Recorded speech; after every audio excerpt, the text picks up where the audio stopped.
Welcome. आज हम बात करेंगे जियो टेक्निकल इंजीनियरिंग जो सब्जेक्ट है, इसका second unit property of soil. First unit मैं ऑलरेडी डिस्कस कर चुका हूँ, ये दूसरा यूनिट है। इसमें जितने सारे टर्म हैं वो आने वाले जितने यूनिट हैं उसमें सारे टर्म यूज होंगे, इसलिए इस यूनिट को आप अच्छे तरह से समझने की कोशिश करेंगे। तो इसको हम 4 पार्ट में डिवाइड किए हैं। पहला है सॉइल प्रॉपर्टी, सेकेंड है particle size distribution, third topic है सॉइल क्लासिफिकेशन और लास्ट है अटरबर्ग लिमिट। तो हम पहला टॉपिक डिस्कस करेंगे। तो पहला है सॉइल प्रॉपर्टीज़। तो सॉइल प्रॉपर्टीज़ में बहुत सारे टर्म हैं जो हम फर्स्ट यूनिट में डिस्कस कर चुके हैं, और जो बेसिक टर्म है वो इसमें सॉइल कितने टाइप के सॉइल होते हैं ये सब ऑलरेडी डिस्कस कर चुके हैं। तो इसमें इसके प्रॉपर्टी के बारे में, और हम जानते हैं कि जो सॉइल जो होता है वो उसमें वाटर भी होते हैं।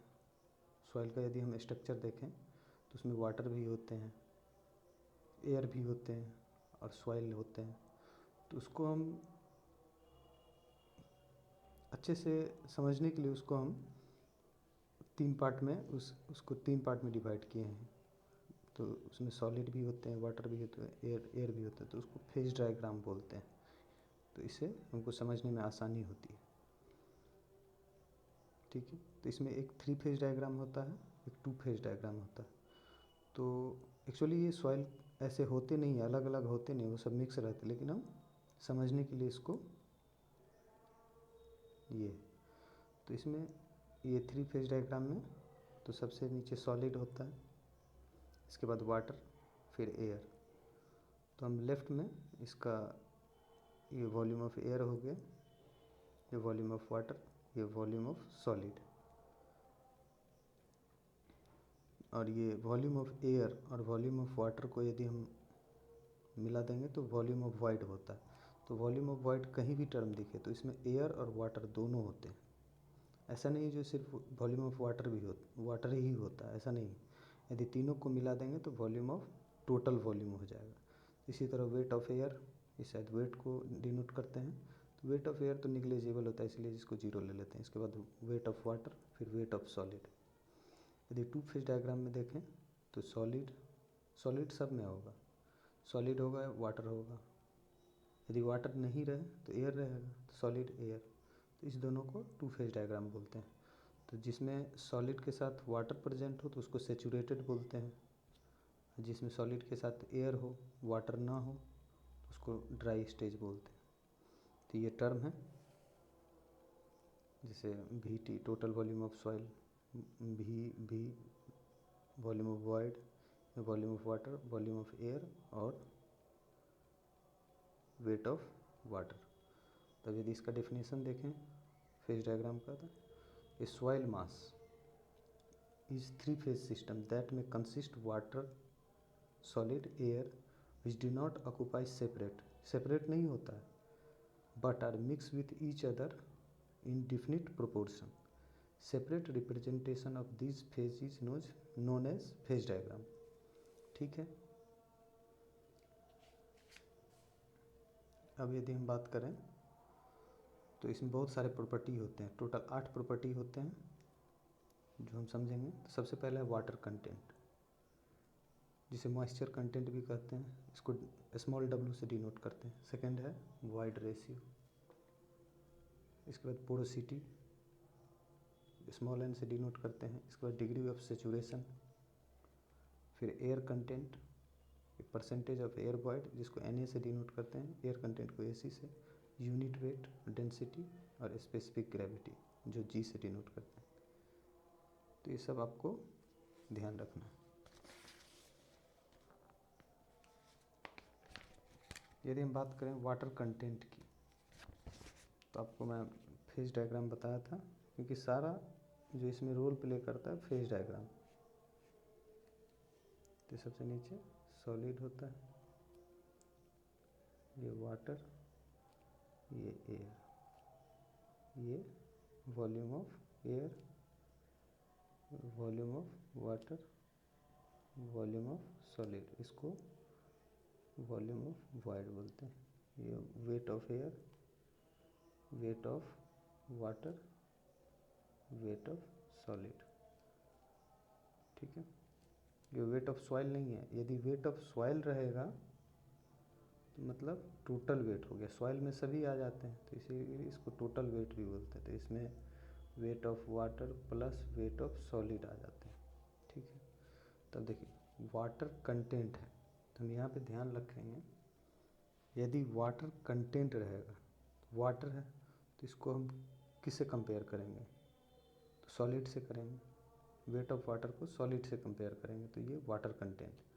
तो इसमें देखेंगे wait of water divided by weight of solid into 100, तो ये वाटर कंटेंट हो जाएगा। इस तरह मास के टर्म में भी हम बोल सकते हैं। ठीक है, इसका रेंज कहाँ से कहाँ होगा, तो वेट ऑफ सॉलिड जो चेंज नहीं होगा, जैसे जैसे वाटर डिवाइडेड बाय सॉलिड करेंगे तो वाटर तो कितना भी हो सकता है लेकिन सॉलिड एक लिमिट है, तो इसीलिए इसका रेशियो ग्रेटर देन ज़ीरो होगा। ग्रेटर देन ज़ीरो कैसे होगा, क्योंकि जैसे वाटर इसमें 4 होगा एज्यूम करते हैं और ये 2 होगा, तो ये ग्रेटर देन, ये तो 2 हो गया, ग्रेटर देन सॉलिड तो कभी ज़ीरो होगा नहीं, इसीलिए इसको ग्रेटर इक्वल ज़ीरो बोलते हैं। अब रिलेशन बिटवीन टोटल वेट, ये टोटल वेट है, weight of solid and water content के बीच का रिलेशन देखें तो इसमें हम देखें water content wait of water bye weight of solid, तो इसमें ये दोनों साइड +1 कर दें तो फिर ये आ जाता है weight of solid wait of water, wait of solid और वेट ऑफ वाटर को टोटल वेट बोलते हैं divided by weight of solid. तो यहाँ से वेट ऑफ सॉलिड को लिख सकते हैं weight of total weight divided by 1 plus water content. और यदि डब्ल्यू डैश एक टर्म होता है, यदि डब्ल्यू डैश के टर्म में देखें तो इसमें टोटल वेट के टोटल सॉइल के कंपैरिजन में वेट ऑफ वाटर को रखा जाता है, तो इसको वेट ऑफ डब्ल्यू डैश बोलते हैं। इसका रेंज 100 से 0 के बीच होता है। ठीक है,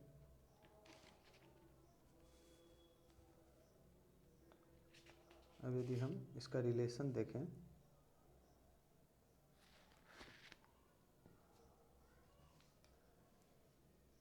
इसका हम यदि रिलेशन देखें तो वाटर कंटेंट तो W dash by 1 plus 1 minus W dash हो जाएगा।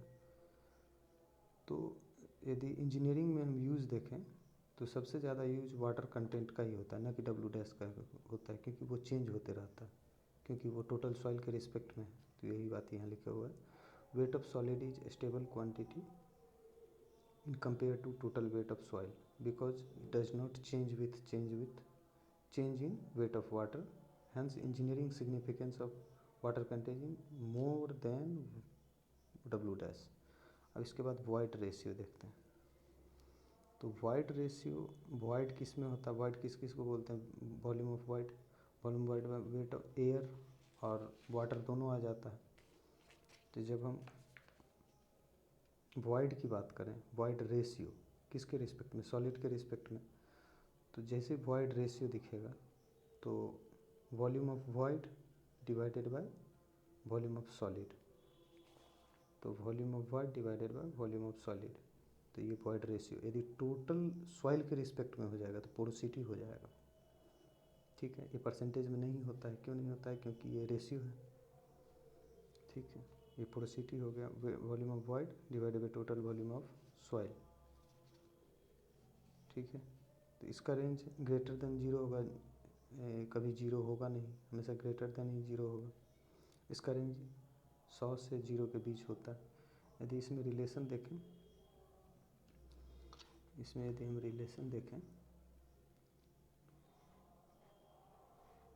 ई पोरोसिटी और वॉइड रेशियो में, तो आपको पता है porosity bye volume of void by total volume, तो टोटल वॉल्यूम को हम लिख सकते हैं volume of solid plus volume of void.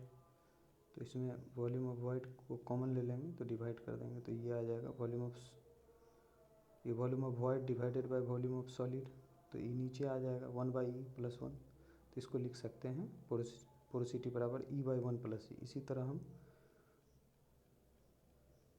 Void ratio को पोरोसिटी के टर्म में n/1 - n हो जाता है। तो ये दोनों फार्मूला आपको सब ध्यान रखना है। इसके बाद यदि हम टर्म देखें इसका रिलेशन, जैसे हम टोटल वेट वाटर कंटेंट और किस में वेट ऑफ सॉलिड में देखे थे ये वाला रिलेशन, जैसे ये वाला रिलेशन हम देखे थे वेट ऑफ सॉलिड बराबर total weight divided by 1 plus water content. इसी तरह का एक रिलेशन है जो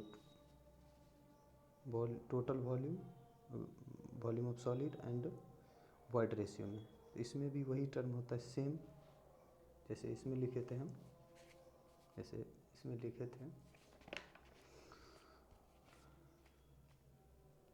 जैसे इसमें हम लिखे थे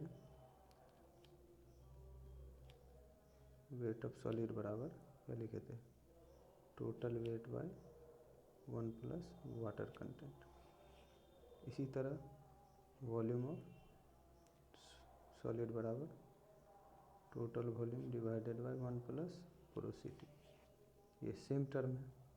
तो इसी तरह इसका भी रिलेशन हो जाएगा। अब डिग्री ऑफ सेचुरेशन देखें, तो डिग्री ऑफ सेचुरेशन की बात करें तो सेचुरेशन मतलब वाटर, जहाँ सेचुरेशन की बात आएगी वाटर, तो किसके कंपैरिजन में डिग्री ऑफ सेचुरेशन देखेंगे, वॉइड के कंपैरिजन में। क्यों? डिग्री ऑफ सेचुरेशन की बात करें तो टोटल वॉइड के कंपैरिजन में देखेंगे। बस ये आप समझ लीजिएगा तो फिर याद करने की ज़रूरत नहीं पड़ेगा, तो थोड़ा कोई एफर्ट लगाना पड़ेगा। तो यदि हम डिग्री ऑफ सेचुरेशन, जिसको हम एस से डिनोट करते हैं, ये किसके, तो degree of volume of water divided by volume of void के कंपैरिजन में। इसी तरह एयर कंटेंट देखें, दोनों मिलता जुलता है। एयर कंटेंट देखें तो volume of air divided by volume of void, ठीक। तो इसमें वाटर हो जाता है, इसमें एयर हो जाता है, तो यही टर्म यहाँ पे है volume of water divided by volume of soil, तो डिग्री ऑफ सेचुरेशन। तो इसका भी ड्राई स्टेज में रहेगा तो ये 0 हो जाएगा क्योंकि वाटर है नहीं। सेचुरेटेड होगा तो 100% होगा, इसका रेंज 0 से 100 के बीच होता है। यदि एयर कंटेंट देखें तो volume of air by volume of void, तो ये AC इक्वल टू 100 होगा, तो मतलब ड्राई है, जस्ट अपोजिट इसका। यदि AC 0 है तो सेचुरेटेड होगा, इसका भी रेंज 0 से 100 के बीच होता है। यदि फिर इसमें रिलेशन हम देखें AC और S में, मतलब डिग्री ऑफ सेचुरेशन में और एयर कंटेंट में, तो इसका रिलेशन कुछ इस प्रकार है। जैसे एयर कंटेंट बराबर volume of air by volume of void, तो वॉल्यूम ऑफ एयर को क्या लिख सकते हैं, volume of void minus volume of water. जैसे वॉल्यूम ऑफ एयर ये है ना, वॉल्यूम ऑफ वॉइड बराबर क्या है, volume of air plus volume of water. तो वॉल्यूम ऑफ एयर बराबर लिख सकते हैं, ये इस साइड आ गया, तो volume of void minus volume of water, यही टर्म यहाँ पे लिखा है divided by volume of V by, इसको कॉमन लेंगे 1/1 minus volume of water by volume of void. तो volume of water by volume of void, volume of water है तो सेचुरेशन मतलब S 1 माइनस S, तो AC बराबर 1 minus S, S plus AC equal to 1 होता है, ये एक रिलेशन है। परसेंटेज एयर वॉइड देखें तो ये टोटल के रिस्पेक्ट में होगा, याद करना है NA से, तो volume of air bye total volume of soil into 100, तो ये परसेंटेज में हो गया, परसेंटेज एयर वॉइड। इसका रेंज 0 से 100 के बीच होता है, ये कभी 0 नहीं होगा। अब यदि इसमें रिलेशन देखें NA और AC, मतलब एयर कंटेंट और परसेंटेज ऑफ एयर वॉइड्स में, तो NA में जैसे percentage air volume of air bye total volume of void होता है, इसमें वॉल्यूम ऑफ वॉइड से ऊपर नीचे मल्टीप्लाई कर देंगे। तो इसको हम देखें AC का फॉर्मूला, इसको हम volume of air by arrange कर देंगे, volume of air by volume of void. आप volume of void by total volume, volume of void by total volume, याद कीजिए volume of void by total volume किसका होगा, porosity. Porosity क्या होता है, एक आपको वॉइड रेशियो बताए थे, जो volume of void volume of air divided by volume of void, एक होता है पोरोसिटी। तो volume of air bye total volume में होता है, तो यहाँ पे क्या है volume of void bye, sorry यहाँ पे वॉल्यूम ऑफ वॉइड होगा,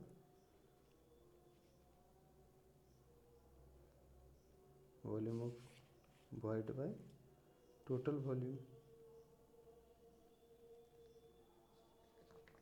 ठीक है।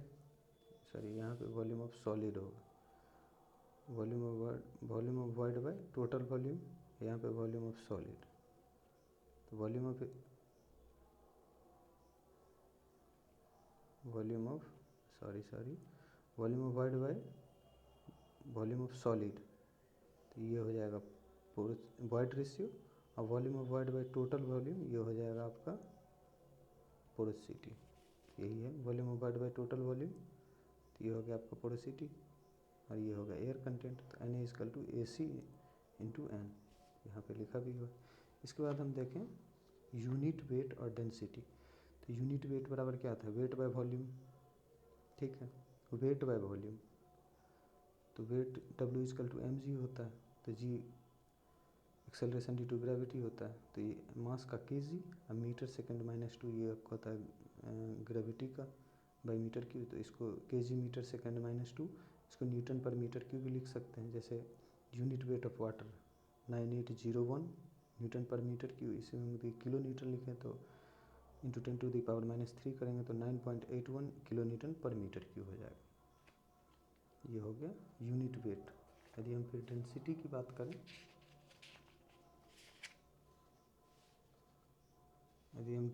बात करें, तो डेंसिटी इसमें है मास बाय वॉल्यूम, रोड से इसको तो मास ग्राम पर सीसी या फिर केजी पर मीटर क्यूब, तो डेंसिटी ऑफ वाटर 1000 केजी पर मीटर क्यूब या 1 ग्राम पर सीसी होता है। अब यूनिट वेट की बात करें तो यूनिट वेट 5 टाइप के होते हैं, bulk unit weight, saturated, dry, submerge, एक यूनिट वेट ऑफ सॉलिड। तो यदि हम बल्क यूनिट वेट की बात करें तो बल्क यूनिट वेट इसको गामा या गामा बल्क से भी डिनोट करते हैं, तो total weight by total volume, क्योंकि यूनिट वेट जहाँ भी रहेगा तो वेट बाय वॉल्यूम ही होगा, बस उसको देखना टोटल होगा या सबमर्ज होगा या सेचुरेटेड होगा, तो ये total weight by total volume, तो न्यूटन पर मीटर क्यूब या किलो न्यूटन पर मीटर। यही बल्क डेंसिटी रहे तो इसको मास के टर्म में लिखेंगे, total mass by total volume gram per cc. Saturated है तो क्या हो जाएगा, saturated weight by total volume, तो सेचुरेटेड वेट में weight of water plus weight of water plus weight of solid divided by volume of water plus volume of solid, ये saturated हो गया। अब ड्राई करेंगे तो ड्राई में क्या नहीं होता है, ड्राई में तो पानी होगा नहीं, तो weight of dry bye total volume, तो वेट ऑफ सॉलिड, ड्राई को सॉलिड भी लिख सकते हैं या वेट ऑफ टोटल वॉल्यूम, ठीक है। तो यदि सॉइल ड्राई रहे तो डिग्री ऑफ सेचुरेशन 0 रहेगा, तो gamma bulk equal to gamma dry हो जाएगा, ठीक है। अब सबमर्ज्ड की बात करें, सबमर्ज मतलब बेसिकली होता क्या है, जहाँ भी कहीं सबमर्ज टर्म दिखे तो आपको पता है जो ग्राउंड में एक वाटर टेबल होता है, वाटर टेबल के नीचे जो भी सॉइल होगा वो सबमर्ज ही होता है, यही है। When the soil mass below the ground water table is being acted upon a force of buoyancy, क्योंकि नीचे से फोर्स ऑफ बॉयंसी फोर्स लगेगा, तो magnitude of equal the weight water displace by the soil solid, hence it is called hence it result in reduce weight of soil solid. This reduced weight of soil solid expressed in terms of total volume term as submerged unit weight, ठीक है। जैसे submerge देखें तो wait of solid minus buoyancy force नीचे से ऊपर की तरफ लगाएगा तो माइनस, तो वही वेट ऑफ सॉलिड और volume of solid into gamma W, तो ये बॉयंसी फोर्स हो गया, तो इसी को हम लिख सकते हैं गामा डैश से भी या गामा समर से इसको डिनोट करते हैं, तो इसको हम लिख सकते हैं क्या, gamma saturated minus gamma W, तो ये होगा सबमर्ज यूनिट वेट, ठीक है। इसके बाद बात करते हैं यूनिट वेट। यूनिट वेट रहेगा तो सॉलिड के रिस्पेक्ट होगा, जैसे wait of solid divided by volume of solid, तो इसमें यदि सबसे ज़्यादा देखें किसका वैल्यू होता है तो गामा सॉलिड का ही सबसे ज़्यादा होता है, क्योंकि सॉलिड है तो कभी चेंज होगा नहीं, ये 0 कभी नहीं होगा। इसके बाद गामा सेचुरेटेड, फिर गामा बल्क, सबसे कम होता है गामा डैश मतलब गामा सबमर्ज्ड का। गामा सबमर्ज और गामा सेचुरेटेड में रिलेशन हाफ का रिलेशन है, तो gamma dash is equal to 1/2 gamma saturated. इसके बाद है स्पेसिफिक ग्रेविटी, लास्ट टर्म है। तो स्पेसिफिक ग्रेविटी एक होता है ट्रू या एब्सोल्यूट, एक मास या बल्क, तो इसको जी या जी एस से डिनोट करते हैं। मास या बल्क स्पेसिफिक ग्रेविटी को हम जी एम से डिनोट करते हैं। तो ट्रू स्पेसिफिक ग्रेविटी जो होता है weight of solid at given volume divided by weight of standard water, ठीक, gamma S by gamma W. इसमें टोटल के रिस्पेक्ट में होता है। जैसे ट्रू रहेगा तो सॉलिड के रिस्पेक्ट में, मास रहेगा तो टोटल के रिस्पेक्ट में, तो gamma bulk bye gamma W. यदि देखें इनऑर्गेनिक सॉइल जो होता है, एक ऑर्गेनिक सॉइल होता है, तो इनऑर्गेनिक सॉइल में स्पेसिफिक, इसमें कुछ इम्पोर्टेंट फार्मूले हैं जो ये है, S is equal to W G, ये आपको याद कर लेना एकदम टिप पे। S is equal to W G gamma bulk G plus S E by 1 plus E gamma W. इसी में एस का वैल्यू जब सेचुरेटेड वैल्यू एस का वैल्यू 1 कर देंगे तो G plus E by 1 plus E gamma W. इसी तरह गामा डैश या gamma submerged G minus 1/1 plus E gamma W. Gamma dry G gamma W by 1 plus E. Gamma dry मतलब S is equal to 0, तो इसको value S is equal to 0 put करेंगे तो ये term ही खत्म है, G gamma W by 1 plus E. इसको gamma bulk by 1 plus water content भी बोलते हैं, या फिर 1 minus N A percentage air बॉयड into G gamma W by 1 plus W G, या ई equal to N by 1 minus N equal to E by 1 plus E. Weight of solid total weight के respect में total weight by 1 plus water content. Volume of solid total weight by 1 plus E. इसके बाद यदि हम देखें S is equal to W G को कैसे define किया, तो एक वॉइड रेशियो एक वाटर कंटेंट, एक वॉइड रेशियो एक वाटर कंटेंट। तो वॉइड रेशियो का formula volume of void by volume of solid, इसका weight of water by weight of solid. तो इसी में वॉल्यूम ऑफ वाटर से ऊपर नीचे मल्टीप्लाई कर देते हैं, तो ये करेंगे तो इसको फिर अरेंज करेंगे तो volume of wide degree of saturation क्या होता है, volume of water divided by volume of wide 1/s, इसको ऐसे सेम तो V W by V S. अब इसमें देखेंगे वॉल्यूम ऑफ वाटर और वॉल्यूम ऑफ सॉलिड, तो वॉल्यूम ऑफ वाटर को गामा के टर्म में लिखेंगे, तो गामा डब्ल्यू बराबर क्या होता है, वेट बाई वॉल्यूम। तो यहाँ से वेट ऑफ वाटर बराबर gamma W into volume of water.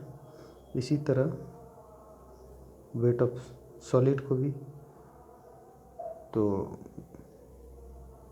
Gamma saturated क्या होता है, weight of solid bye volume of solid equal ji gamma W.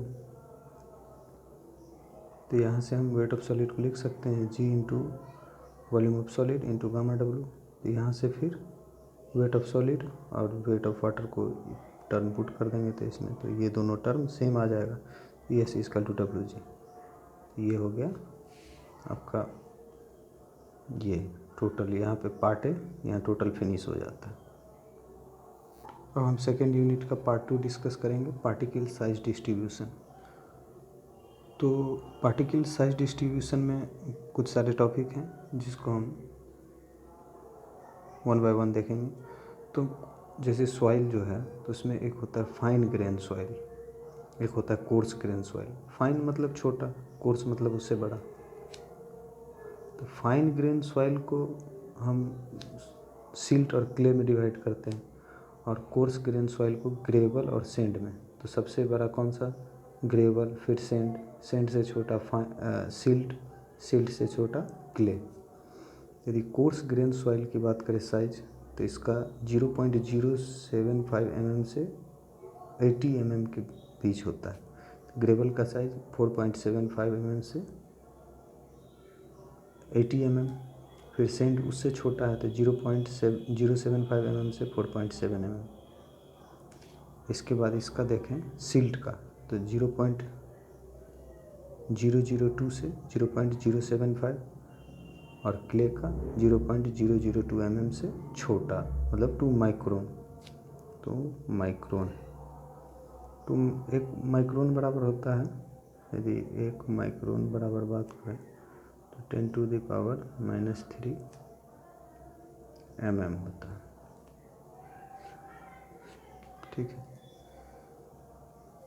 तो हम पार्टिकल्स साइज एनालिसिस या सीव एनालिसिस देखें तो एक पार्टिकल साइज एनालिसिस में दो टाइप से करते हैं। एक सीव एनालिसिस जो सिर्फ कोर्स ग्रेन सॉइल के लिए होता है, एक सेडिमेंटेशन एनालिसिस जो होता है फाइन ग्रेन सॉइल के लिए, मतलब जिसका साइज 0.002 mm से 0.075 mm के बीच है, मतलब सिल्ट और क्ले के लिए ये प्रोसेस, क्योंकि बहुत छोटे साइज होते हैं।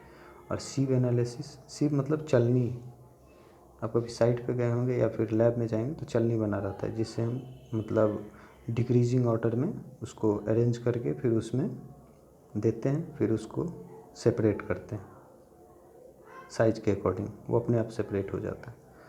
तो इसमें सीव एनालिसिस में है जो कोर्स ग्रेन सॉइल के लिए करते हैं, इसमें कोर्स ग्रेवल सीविंग होता है जो 4.75 से 80 mm के लिए, एक फाइन सैंड सीविंग करते हैं 0.075 से 4.75 mm के लिए। तो सीव एनालिसिस क्या होता है? Sieve analysis is done for the soil fraction size greater than 0.075 mm. It means particle which are retained over 75 micron, ये जो रिटेंड होगा उसको हम सीव एनालिसिस करेंगे। तो ये था। तो इसमें ध्यान रखना है क्या, फाइन कोर्स, कोर्स में ग्रेवल सैंड, सबसे बड़ा सैंड ग्रेवल, फिर सैंड, फिर सिल्ट, फिर क्ले, क्ले सबसे छोटा साइज होता है, ठीक है। ये in this method different sieve arrange decreasing order, ठीक है। अब sieve analysis coarse grain soil के लिए, कोर्स ग्रेन सॉइल के लिए, इसके लिए, ठीक है। सीव एनालिसिस होता ही है कोर्स ग्रेन सॉइल के लिए।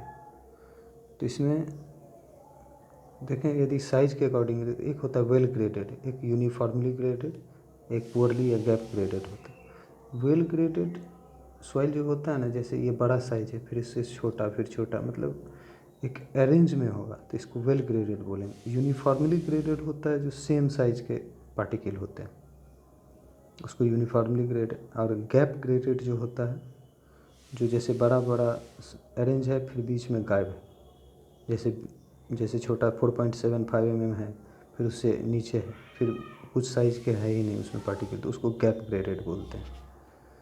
अब यदि हम देखें, एक होता है वेट रिटेंड, वेट रिटेंड जैसे ये एक चलनी है, ये सीव है, एक ये सीव, तो इस पर यदि हम कोई सॉइल देंगे तो जैसे 4.75 mm से का जाली है, जैसे ये है, देखें तो जैसे ये कोई जाली है, ठीक है, इसके ऊपर हम सॉइल देंगे, ये इसे छोटा सॉइल है, तो ये ऑब्वियसली नीचे आ जाएगा, ये ऊपर रह जाएगा, मतलब 4.75 mm का जाली है तो उससे छोटा साइज वाला वो आ जाएगा किस पे, 75 माइक्रोन पे, ठीक है, रिटेंड होगा। इससे जो छोटा होगा वो नीचे आ जाएगा, ठीक है, वही। तो इसको परसेंटेज वेट रिटेंड बोलते हैं। क्यूमुलेटिव वेट, जैसे इसको ऐड करते जाएंगे, जैसे क्यूमुलेटिव यहाँ पे 50 आया, ठीक है, 50 आया, फिर इसके बाद ऐड करते जाएंगे 50 प्लस, फिर इसका 20 है, मान के चलिए 50 प्लस 20 70, फिर ये इसका 30 है, जैसे तीन चार टाइप के साइज मतलब सीव में है, फिर इसका 70 प्लस 30 100, इसको क्यूमुलेटिव बोलते हैं। परसेंटेज जो 100 माइनस क्यूमुलेटिव, जैसे इसका 50 हो जाएगा, 100 माइनस 70 30 हो जाएगा, फिर 0 हो जाएगा, इस टाइप से इसको अरेंज करते हैं। यदि हम इसका ग्राफ देखें परसेंटेज फाइनर और पार्टिकल साइज का, तो ये जो है ये वेल ग्रेडेड का है, ये गैप ग्रेडेड का है, ये यूनिफॉर्मली ग्रेडेड का है। जैसे इसमें पार्टिकल साइज है और ये परसेंटेज फाइनर है, वो आगे बताएंगे परसेंटेज फाइनर क्या होता है। परसेंटेज फाइनर जो होता है ना, वो जो साइज से छोटा होगा, ठीक है, जैसे D60, जैसे 60 का है तो यहाँ पे D60 होगा, फिर 30 पे रिटेंड किया, ये D30 और ये D10, इसके बारे में बताएंगे आगे क्या होता है।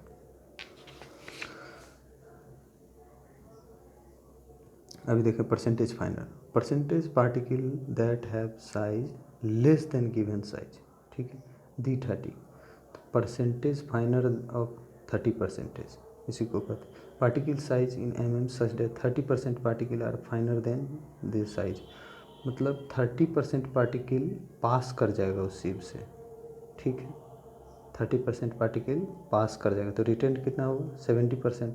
तो D30 जो है कितना पास कर गया है उस सीव से, उसको D30। इसी तरह D10 10% पार्टिकल पास जो कर गया उसको D10 बोलते हैं।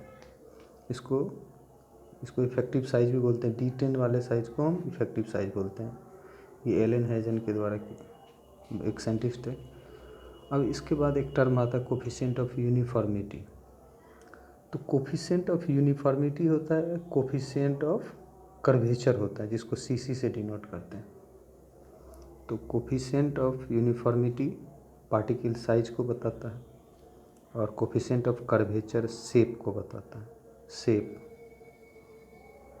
और साइज बड़ा या छोटा है क्या। तो CU जो है तो D60/D10 होता है, ठीक है। तो इसका यदि हम देखें तो पुअरली यदि होगा यदि पुअर होगा, पुअरली ग्रेडेड एक वेल ग्रेडेड होता है। पुअरली ग्रेडेड जो होगा सेंड ग्रेवल में किसका साइज बड़ा है, तो ग्रेवल का साइज बड़ा है। तो जिसका साइज बड़ा है वो इसमें छोटा होता है, लेस देन 4 होगा, और जिसका साइज इससे छोटा है तो ये CU लेस देन 6। तब उसको याद कर लेना, CU लेस देन 4 तो ग्रेवल हो जाएगा, पुअरली ग्रेडेड ग्रेवल। और CU लेस देन 6 तो पुअरली ग्रेडेड सैंड। यदि ग्रेटर होगा, यदि 1 होगा या ग्रेटर देन 2 होगा तो इसको यूनिफॉर्मली ग्रेडेड बोलते हैं। Well graded DU greater than 6 sand के लिए है, ये ग्रेवल के लिए, सैंड के लिए है, ये ग्रेवल के लिए। इसका जस्ट अपोजिट है। जैसे CU लेस देन 6 है तो पुअरली, ग्रेटर देन 6 है तो वेल ग्रेडेड। इसी तरह CU ग्रेटर देन 4 है तो वेल ग्रेडेड ग्रेवल। इसके बाद है आपका कोफिशिएंट ऑफ कर्वेचर, ये शेप के लिए। तो इसका फार्मूला होता है D30 का square divided by D60 into D10। जो वैल्यू आएगा ग्राफ पे, जैसे कितना परसेंटेज पार्टिकल पास किया है, 60% पार्टिकल पास किया है सीप से, तो उसका वैल्यू लिखेंगे कितना ग्राम है, या फिर जो वेट हो रहा है उसको लिख के फिर वैल्यू निकालते हैं। इसके बाद आता है यदि वेल ग्रेडेड, इसमें सॉइल के लिए बात करेंगे। यदि कोफिशिएंट ऑफ क्या कर्वेचर रहे, कोफिशिएंट ऑफ कर्वेचर रहे, तो इसमें सॉइल के रिस्पेक्ट में बात करेंगे। इसमें जो है पार्टिकल साइज वाला जो है कोफिशिएंट ऑफ यूनिफॉर्मिटी, इसमें हम ग्रेवल या सैंड के लिए बात करेंगे, ठीक है। तो यदि हम देखें तो यदि वेल ग्रेडेड सॉइल होगा तो 1 और 3 के बीच में होगा, और ये पुअरली ग्रेडेड होगा तो CC ग्रेटर देन 3 और CC लेस देन 1, इस दोनों के बीच में। इसके बाद हम कोर्स ग्रेन हो गया। इसके बाद फाइन ग्रेन के लिए बात करेंगे। तो फाइन ग्रेन में क्या था, सेडिमेंटेशन एनालिसिस था। सेडिमेंटेशन एनालिसिस आपको एनवायरनमेंट में पढ़ना है, इसमें भी छोटे पार्टिकल हैं। तो सेडिमेंटेशन एनालिसिस जो एक तरह का वो क्या बोलते हैं, सेडिमेंटेशन टैंक होता है, उसमें वेलोसिटी, सेटलिंग वेलोसिटी होता है, तो उससे हम इसको डिफाइन करते हैं। इसमें एक पिपेट मेथड है, एक हाइड्रोमीटर मेथड है। तो यदि sedimentation analysis is carry out soil fraction having size less than 0.075 mm which passes through the 0.75, जो पास कर जाएगा। It is based on Stokes law according to velocity of particle undergoing settlement within infinite medium depend upon size, shape and mass of particle. इसका एक formula है जो Stokes भी ये settling velocity है। तो G-1 gamma W D²/18 mu होता है। इसी को बोले तो 1.07 D²। यदि G गामा W वगैरह का वैल्यू नहीं दिया रहता तो ये डायनेमिक वेलोसिटी होता है, ये पार्टिकल साइज होता है, mm में इसको लिखते हैं। तो इसमें बस आपको परसेंटेज फाइंडर निकालना है दोनों का। तो ये फार्मूला है md/vp divided by md/v into 100। ये उतना इम्पोर्टेंट नहीं। हाइड्रोमीटर मेथड परसेंटेज फाइंडर इसमें निकल G/G-1 into RH into 100/md। यदि RH जो है यदि पॉजिटिव होगा तो G ग्रेटर देन होगा, यदि निगेटिव होगा तो G लेस देन 1 होगा।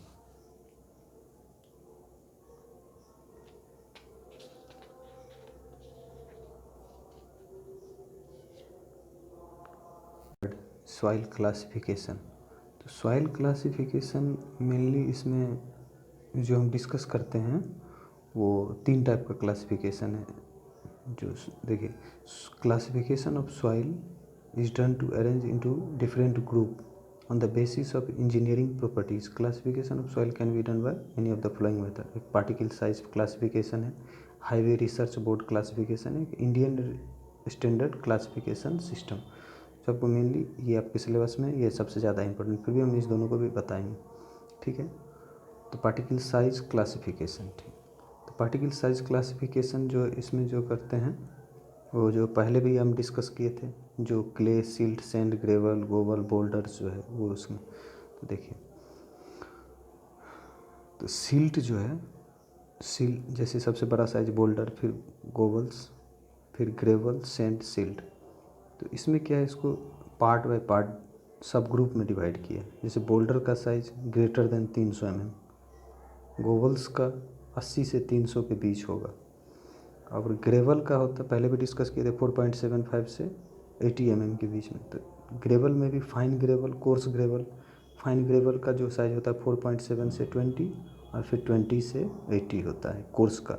इसी तरह सैंड में होता है फाइन, मीडियम, कोर्स। तो 75 माइक्रोन से 0.025 mm होता है फाइन, फिर मीडियम उससे थोड़ा बड़ा तो 0.45 mm से 2 mm के बीच होगा, फिर 2 mm से 4.7 mm कोर्स। फिर सिल्ट में आएंगे, सिल्ट में जो होता है फाइन, मीडियम, कोर्स सिल्ट। तो 2 माइक्रोन से 10 माइक्रोन, फिर 10 से 20, 20 से 75, ये हो गया सिल्ट। क्ले जो होता है 2 माइक्रोन से छोटा ही होता है। तो इस क्लासिफिकेशन को बोलते हैं पार्टिकल साइज क्लासिफिकेशन। इसके बाद है second, highway research board classification. ये मेनली जो है ट्रांसपोर्टेशन इंजीनियरिंग में इसका यूज होता है। तो सेकंड है हाईवे रिसर्च क्लासिफिकेशन। तो इसको जनरली हम पेवमेंट कंस्ट्रक्शन के लिए यूज करते हैं इस मेथड को, जिसमें ग्रुप इंडेक्स के बेसिस पे हम सॉइल को डिवाइड करते हैं। तो यदि ग्रुप इंडेक्स ज़्यादा होगा तो सॉइल का क्वालिटी, मटेरियल का क्वालिटी लोअर होगा, ठीक है। तो ग्रुप इंडेक्स जो है ना मेनली डिपेंड करता है किस पे, particle percentage passing through 75 micron. कितना 75 माइक्रोन से पार्टिकल पास किया है, रिटेन नहीं किया है, पास किया है। लिक्विड लिमिट, प्लास्टिसिटी इंडेक्स, ये इस पे डिपेंड करता है। ये तो लिक्विड लिमिट और प्लास्टिसिटी इंडेक्स आगे वाले पार्ट में है, तो उसमें हम डिस्कस करेंगे। अटरबर्ग लिमिट में उसको पढ़ना, ठीक है। तो जीआई का फार्मूला होता है 0.2a plus 0.01 BD plus 0.005 CA। तो 0.2, 0.01, 0.005।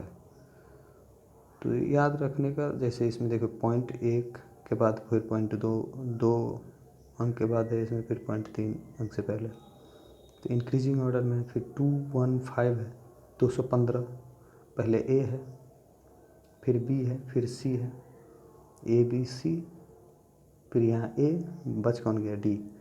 तो A B D C है, इस तरह से याद रखें। तो A जो है ये 35 और 75 जो है इसका रेंज है, ठीक है। तो A का जो वैल्यू है 75 माइक्रोन से पास करेगा उसको -35, इसका जो है 35 से 75 के बीच में। इसी तरह है ये आपका लिक्विड लिमिट है 40 और 60, और ये 10 और 30। तो इसका जो रेंज होगा लाई जो करना चाहिए, ए का जो रेंज होगा 0 से 40 के बीच लाई करना चाहिए। इसका 0 से 40, इसका 0 से 20, इसका 0 से 20। तो इसका जो फिर वैल्यू ए का, बी का जो वैल्यू निकालेंगे 75 माइक्रोन पासिंग -15, ए का पासिंग -35, इसका WL -40, इसका डी का जो होगा IP -10, ठीक है। तो यदि हम GI देखें 0 से 1 आएगा तो बढ़िया है, 2 से 4 के बीच आएगा तो ठीक ठाक है, 4 से 7 है तो पुअर है, 8 से 20 के बीच आएगा तो वेरी पुअर है। तो ये क्लासिफिकेशन था highway research board classification system. इसके बाद है जो मेनली आपको पढ़ना है वो इंडियन स्टैंडर्ड क्लासिफिकेशन सिस्टम, जो आपके सिलेबस में। तो in this system classification of soil is done on the basis of particle size distribution, plasticity characteristic, and its compressibility. In this system, broadly classified into coarse grain soil and fine grain soil. Course और fine को classified करते हैं। Same लगभग तीनों same ही है, course fine silt, इसी को classification. सबसे पहले देखेंगे कोर्स। तो कोर्स ग्रेन कब होगा?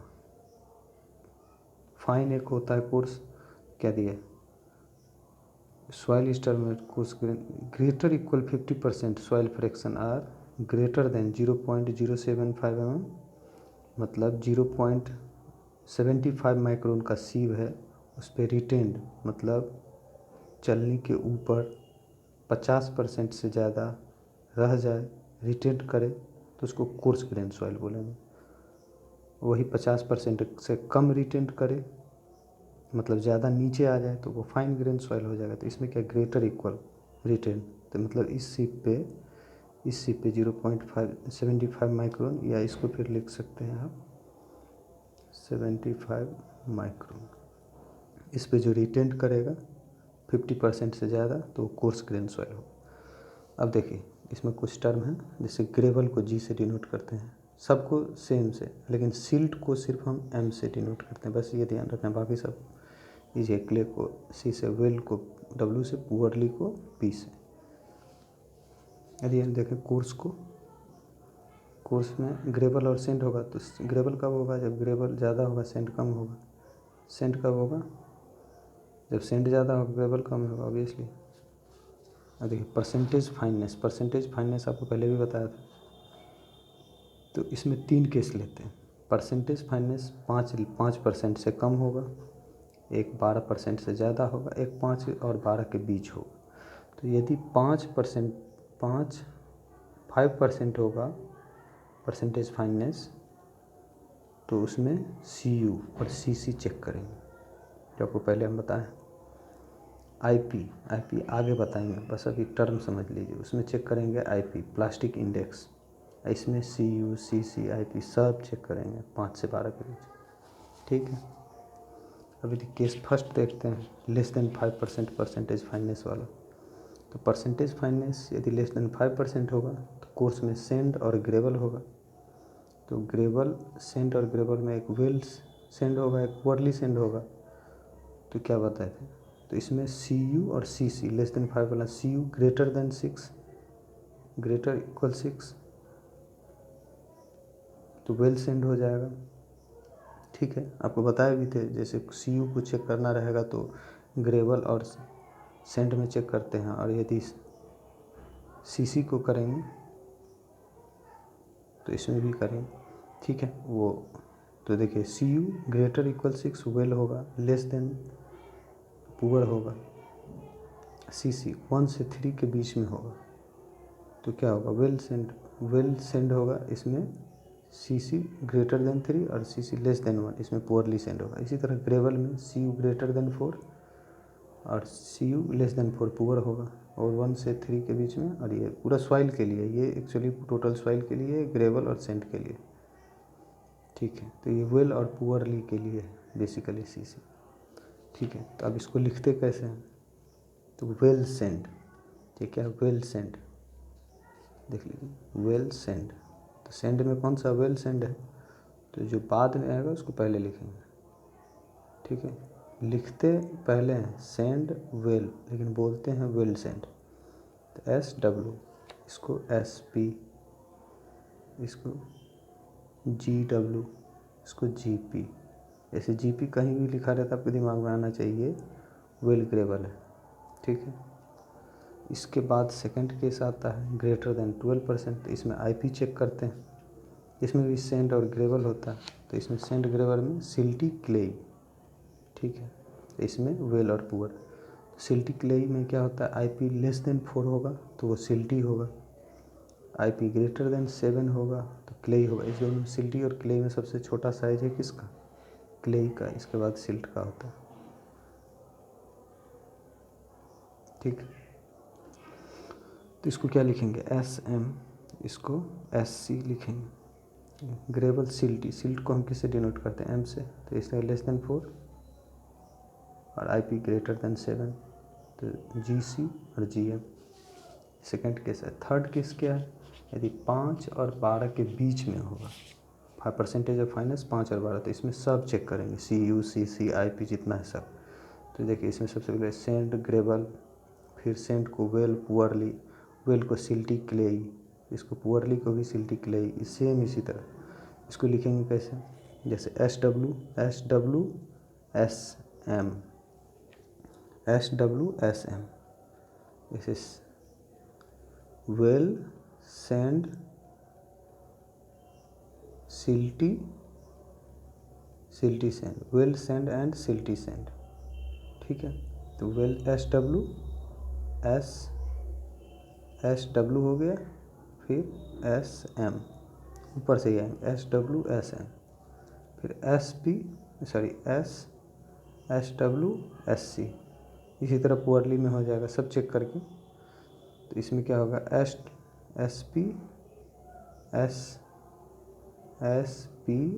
SM, इसमें SP SC, इसमें GW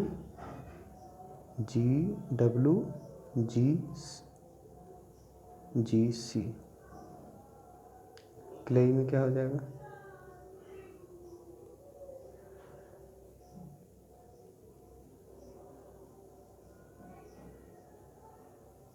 सॉरी यहाँ पे गलती है, यहाँ पे होगा GW, सिल्ट को हम M से डिनोट करते हैं, तो यहाँ पे GM होगा, यहाँ पे GC होगा, ठीक है।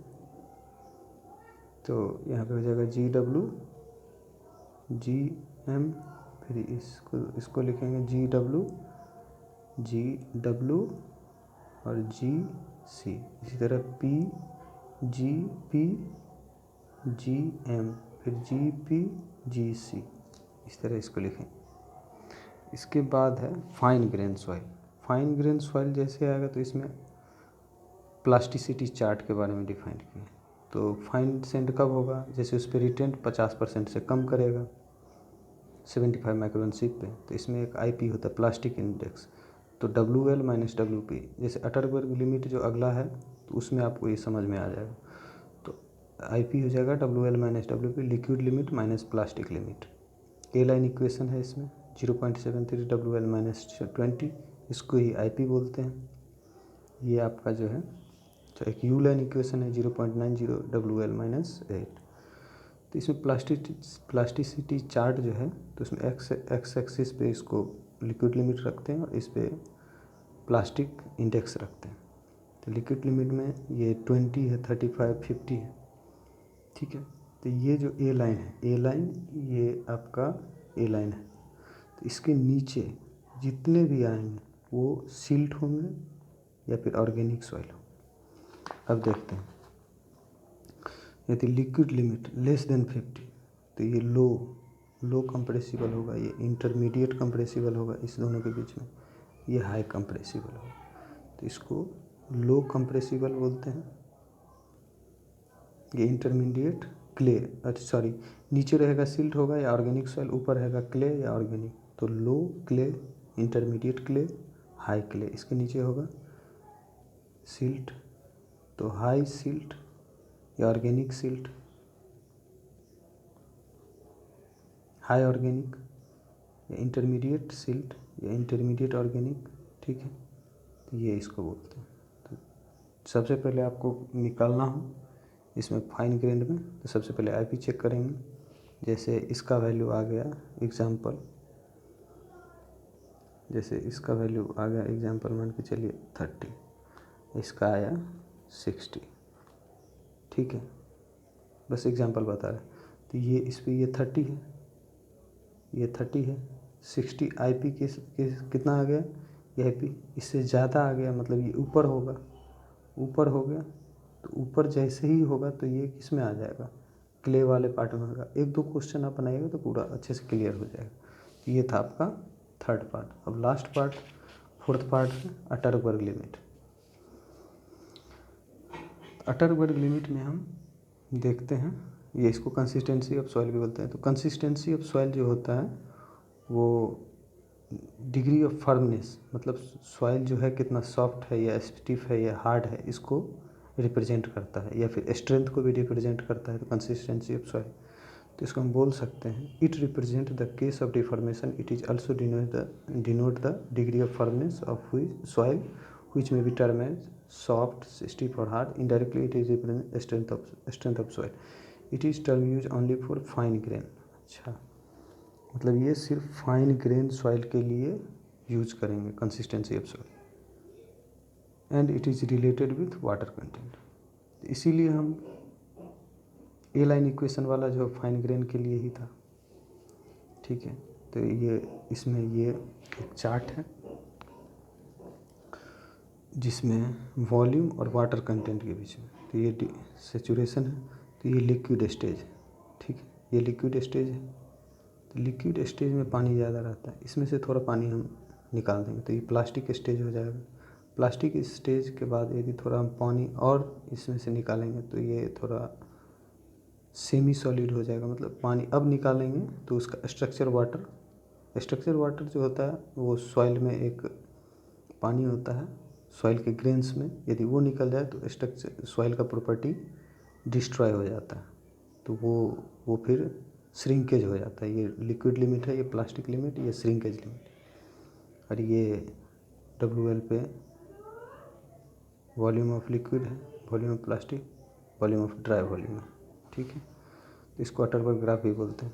अब देखिए, if soil is partially saturated, मतलब जस्ट सेचुरेशन, मतलब इसका value 0, any change in water content does not result in change in volume of wide, volume of soil, void ratio, porosity, मतलब रिजल्ट में कोई चेंज नहीं होगा यदि डिग्री ऑफ सेचुरेशन 0 है plus. But if the soil is super saturated, मतलब S is equal to 1 star, any change in water content leads to corresponding change in volume of void, तो फिर volume of void में और volume of soil में changes आ जाएंगे, ठीक है।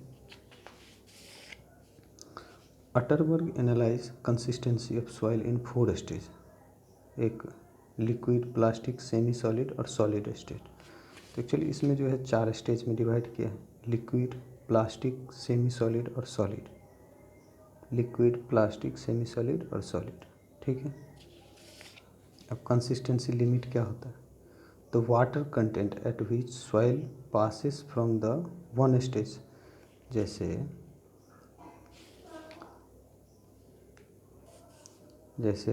लिक्विड स्टेज से प्लास्टिक स्टेज हो जाएगा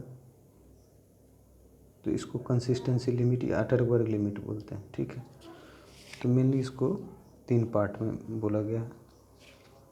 तो इसमें सबसे पहले आप कंसिस्टेंसी लिमिट में पढ़ना है आपको लिक्विड लिमिट, जिसको WL से डिनोट करते हैं, इसको कैसाग्रांडे एपरेटस एक लैब टेस्ट है जिसे हम डिफाइन करते हैं लिक्विड लिमिट। तो इसमें स्लोप ऑफ फ्लो कर्व और फ्लो इंडेक्स के बारे में पढ़ना है। इसके बाद प्लास्टिक लिमिट, जिसको WP से, एक होता है श्रिंकेज लिमिट जिसको WS से डिनोट करते हैं, और कुछ इंडेक्सेस हैं, flow index, shrinkage index, plasticity index, consistency index, liquidity index, toughness index, एक डेंसिटी इंडेक्स, टोटल हैं 7 इंडेक्स है, 7 इंडेक्स हैं, ये भी डिस्कस करेंगे, ठीक है। सबसे पहले देखते हैं लिक्विड लिमिट। तो लिक्विड लिमिट जो है क्या ना, जैसे it is the minimum water content at which soil tendency to flow, ठीक है। It is the minimum water content at which, मतलब इससे थोड़ा और मतलब इतना ही इसमें पानी है जो इसमें सॉइल की फ्लो करने की टेंडेंसी होती है। It is the minimum water content at which soil has tendency to flow. All the soil at liquid limit possess same negligible shear strength 0.2.7, ये क्वेश्चन। अब देखें gravel types of soil, gravel, sand, silt. आपको तो पता है ये fine grain के लिए है, तो फाइन ग्रेन में सिल्ट और क्ले होते हैं। तो ग्रेवल और सैंड नॉन प्लास्टिक होगा, सिल्ट का जो होता है 30 से 40 के बीच लिक्विड लिमिट होता है। क्ले में एलुवियल सॉइल, ब्लैक सॉइल और बेंटोनाइट सॉइल, तो इसका 40 से 150, 400 से 500, और बेंटोनाइट का 400 से 800 होता है। Soil having higher value of liquid limit causes high compressibility, मतलब लिक्विड लिमिट ज़्यादा होगा तो उसका वो हाई कंप्रेसिबिलिटी सॉइल होगा। मतलब कंप्रेसिबिलिटी मतलब वॉल्यूम में चेंज आ जाएगा, मतलब सॉइल ज़्यादा volume change in this soil are more, ठीक है। अब लिक्विड लिमिट लेस देन 35% होगा तो लो कंप्रेसिबल बोलेंगे, 35 से 50 होगा तो इंटरमीडिएट, और 50 से ज़्यादा तो हाई कंप्रेसिबल हो जाएगा। अब लिक्विड लिमिट को डिटरमाइन करते हैं कैसा ग्राइंडेड एपरेटस, जो मतलब एक कटोरी टाइप का होता है, इसमें एक हैंडल होता है जिसको हम घुमाते हैं। तो ये जो रबर का प्लेट होता है जो 1 सेंटीमीटर हाइट पे होता है, वो जितना बार उसमें टच करेगा तो कम से कम इसको हम 25 नंबर ऑफ ब्लो घुमाएंगे, उस पर जो रिजल्ट आएगा वही लिक्विड लिमिट होता है। जैसे सॉइल पड़ने से इसको सीमेंट या फिर सॉइल को हम इस तरह से रखते हैं, फिर घुमाएंगे तो ये दोनों आपस में ज्वाइंट हो जाते हैं, ठीक है। यदि नहीं ज्वाइंट होगा तो लिक्विड लिमिट नहीं रहेगा। इसके बाद है फ्लो कर्व। जैसे इसी केसा ग्राइंड एपरेटस को हम इस प्लॉट करते हैं वाटर कंटेंट पे, मतलब कितना पानी मिला है और कितना नंबर ऑफ फ्लो है, नंबर ऑफ फ्लो और वाटर कंटेंट में। तो इसका एक ग्राफ आता है जिसे लॉग ग्राफ इसको बोलते हैं। तो लॉग n1 ये नंबर ऑफ फ्लो है, फिर n2 और n3, तो w1 w2 w3। तो इसी बीच में log 25 पे मान के चलिए कोई हमको मिल गया वाटर कंटेंट, तो इसी को लिक्विड लिमिट बोलेंगे। तो ये the result of test are represented in the form of curve known as flow curve, from which water content corresponding to 25 number of flow interpolated and called liquid limit, इसको भी liquid limit बोलते हैं। Flow index वो जो बोलता है, तो ये स्लोप जो इसका होगा उसी को फ्लो इंडेक्स बोलेंगे। इसमें एक टर्म था फ्लो इंडेक्स जो इंडेक्सेस में था, तो इसी से रिलेटेड है। तो W1 minus W2 divided by log n1 by n2, तो इसी को फ्लो इंडेक्स बोलते हैं। W1 by n2 log n2 by n1, तो इसको हम फ्लो इंडेक्स बोलते हैं। यदि ज़्यादा फ्लो इंडेक्स होगा तो उसका शेयर स्ट्रेंथ बहुत कम होगा, ठीक है। इसके बाद डेंसिटी इंडेक्स आता है, तो ये पोरोसिटी से ये बस आप फार्मूला याद कर लीजिए। ID is E max minus E divided by E max minus E minimum है, ठीक है। ये आपका डेंसिटी इंडेक्स होता है। लिक्विड लिमिट के बाद था एक प्लास्टिक लिमिट। प्लास्टिक लिमिट देखते हैं तो इसमें minimum water content at which soil is in plastic stage, मतलब मिनिमम वाटर कंटेंट जो रहेगा वो सॉइल प्लास्टिक स्टेज में रहेगा। Of consistent behave as plastic material, या मतलब इसमें 3 mm डाया का एक थ्रेड बनाएंगे, वही किसका, सॉइल का, वो बिना क्रैक का यदि बन गया तो उसका लिक्विड लिमिट है, प्लास्टिक लिमिट है, सॉरी। इसी तरह प्लास्टिक इंडेक्स होता है। तो प्लास्टिक इंडेक्स जो होता है ना, it is the range of consistency at which soil so plastic property behave as plastic limit. तो यदि हम देखें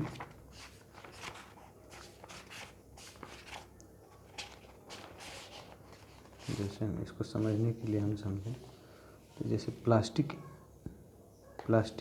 इंडेक्स है IP, तो प्लास्टिक इंडेक्स इसी के बीच होगा, तो WL माइनस WP, तो इसी को बोलते हैं plastic index IP, WL minus WP। Shrinkage index क्या हो जाएगा, WP माइनस WS, आगे आएगा तो फिर बता दें, ठीक है। ये हो गया श्रिंकेज लिमिट। तो it is the minimum water content at which soil is completely saturated, soil is completely saturated, ठीक है। Highly expensive soil has high swelling and shrinkage, possesses lower value of shrinkage limit while liquid limit is very for such soil, ठीक है। तब देखें इसको हम कैसे निकालते हैं। जैसे एक 2 पेज डायग्राम हो, सॉइल सॉलिड है, वाटर है, ठीक है। इसको हम फिर क्या करते हैं, इसमें वाटर को हम डिक्रीज कर देते हैं, ठीक है। तो इसको फिर सॉलिड है, वाटर है, वाटर को रिप्लेस कर देते हैं एयर से, तो ये थर्ड मास ऑफ सॉलिड हो गया। ठीक है, तब इसको हम टर्म देखते हैं। W1 जो है, W1 कहाँ गया, W1 M1 माइनस MS/MS। यदि हम वाटर कंटेंट निकालेंगे तो वाटर कंटेंट क्या होता है, mass of weight of water bye weight of solid. तो वेट बोले या मास बोले, ठीक है, तो mass of water by mass of solid. तो मास ऑफ वाटर देखेंगे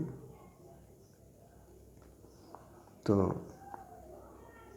M1 माइनस MS, ये 1 है, ये 2 है, तो M1 माइनस MS को हटा देंगे, इसमें से इसको घटाएंगे तो वेट ऑफ वाटर निकल आएगा। ठीक है, डिवाइडेड बाय MS। ठीक है, तो M1 को हम MS को मास ऑफ सॉलिड सॉइल को मास ऑफ ड्राई भी बोल सकते हैं, MD भी बोल सकते हैं। तो इसमें हो जाएगा M1 माइनस MD/MD।